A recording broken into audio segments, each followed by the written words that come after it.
Hello, everyone. This is the Celestial Storyteller, the channel that combines astrology and storytelling.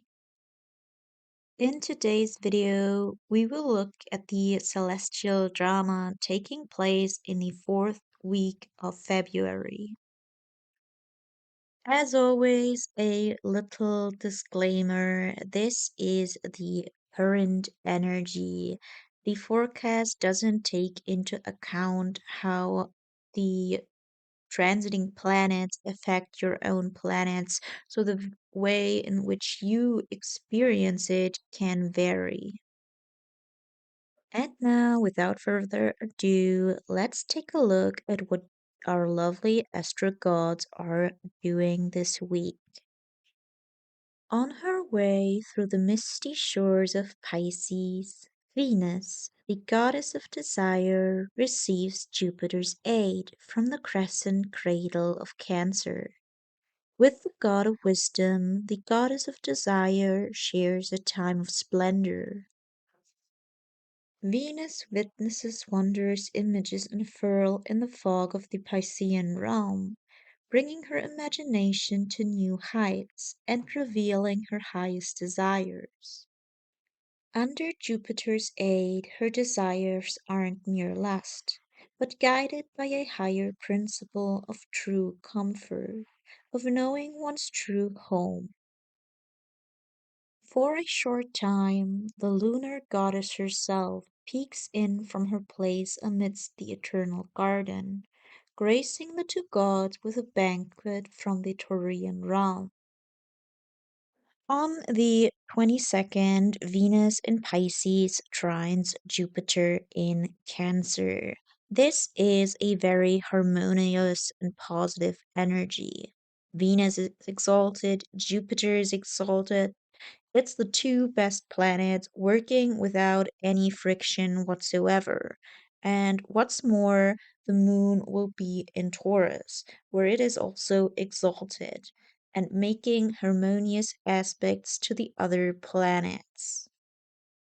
This is our physical needs, our emotions, our desires, love, beauty, harmony, and higher wisdom all coming together in a positive flow to create a good time amidst the chaos of the eclipses. So be sure to enjoy what other good things come your way. Because Jupiter is retrograde, it does ask us to cultivate some kind of wisdom. And because it is in the Cancer house and configured to Venus and the Moon, it will ask us what material desires gives us comfort. Venus supplies the day with beauty and harmony through her place in Pisces, giving us a sense of connectedness, heightened spirituality, and vast imagination, while the moon will see to it that our emotional and physical needs are met through essential engagement with the material world through our Taurus house. Now, the harmonious aspects are sometimes a little invisible. We do focus on stressful energy more easily, but if not outright bringing something positive, this transit has at least the potential to ease the whole eclipse situation. Mercury, the messenger god, has lost his way in the mist. He must backtrack, find the right path amidst Pisces' misty shore. There he must relive visions and intuitions, watch the fog reform time and time again, so he might find the kernel of truth that is hidden within. On the 26th, Mercury will go retrograde. Retrogrades can mean that we need to backtrack or that we need to get a little bit more internal. Mercury is in Pisces, so daydreaming may be a thing at this time, but there will be nuggets of information, little gems of wisdom inside those daydreams. Retrogrades have an energy of redoing things. You have to reconsider some of your previous intuitions about the world. This is a very internal transit, a very subtle transit, and it might feel like walking through fog. Things aren't clear. You haven't picked up on everything the first time around. There's some information that still needs to be found. To see what area of life is happening, you have to look at your Pisces house. Be open at this time to let your mind wander, to dream and pay close attention to what old intuitive insights come up again because they may be important. This isn't a time to make rash decisions, but rather to let intuitive insights flow in and act upon them later on and draw our conclusions later on. The sun, king of the gods, encounters a myriad of visions on the misty shores of Pisces about the king he may become. Many possibilities rise in the fog, but no certainty. There is one foggy image, however, that he would like to embrace, one that bustles with the faint shimmer of his own shining heart. What about his old self, then? Must it dissolve amidst the mist? In the light of the Piscean vision, the god has no choice. On the 27th, the Sun conjuncts the North Node. The Sun in Pisces offers an escape into the dream realm, where it can be anything and everything it seeks to be, fully connected to a higher pattern. With the North Node there, the fate point, it offers a subtle truth about our future identity, especially about how it fits into the universe as a whole. Pisces dissolves boundaries, and during this time, it might be a good idea to let the old version of you disintegrate. Dream about what it would mean to be authentically yourself, and then let that vision guide you. Pisces doesn't want you to be realistic, it wants you to be connected to the grand scheme of things.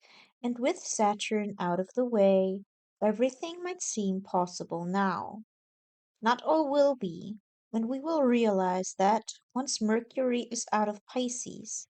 But toying with a new identity in an imaginative way and transcending your current state of self will be the higher wisdom that informs your path through real life obstacles. To see what area of life this is happening, you can look at your Pisces house. Mars, the god of strife, faces off with Uranus, the god of chaos. Full of motivation to bring about a new age, Mars encounters Uranus' command. The god of chaos urges for drastic measures.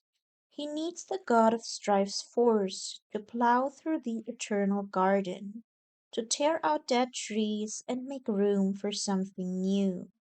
But Mars is eager to rebel. Who is this god of chaos to command him? He will take his own course of action, and in a rapid fit he crosses the god of chaos plans. Also on the 27th, Mars will square Uranus. This is quite an erratic energy.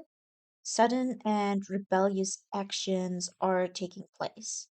While Uranus in Taurus seeks to bring liberation and new possibilities to the Taurus sector of your chart, Mars in Aquarius might go a little bit overboard with the way it is implementing these actions. In Aquarius, it might take radical means to achieve change that don't necessarily serve the overall change that Uranus is going for, the long term beneficial change. During this time, we might want to push toward change just for the sake of it, but this might bring difficulties later on. Sometimes this is what is necessary, but a little caution might serve well here before more things than necessary are destroyed.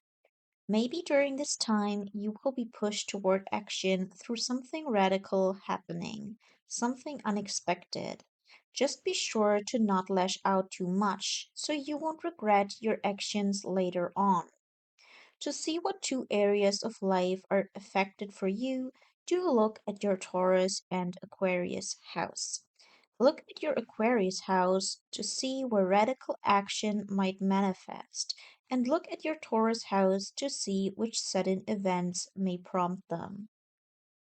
On his way back through the misty shores of Pisces, Mercury, the messenger god, encounters Venus, the goddess of desire. Together they lie amidst the fog, talking and talking about their fantasies of future things.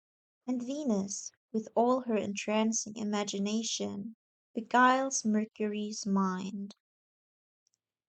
Lastly, on the 28th, Mercury and Venus are meeting in Pisces as Mercury moves retrograde.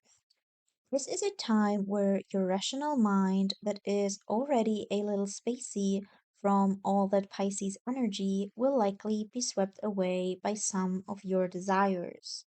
Venus in Pisces desires bliss, a connection to the universe, imagination, and even escape. This might be a great day to read a novel or watch a movie, something where you can escape the real world. Anything that makes you feel like you entered a magical land.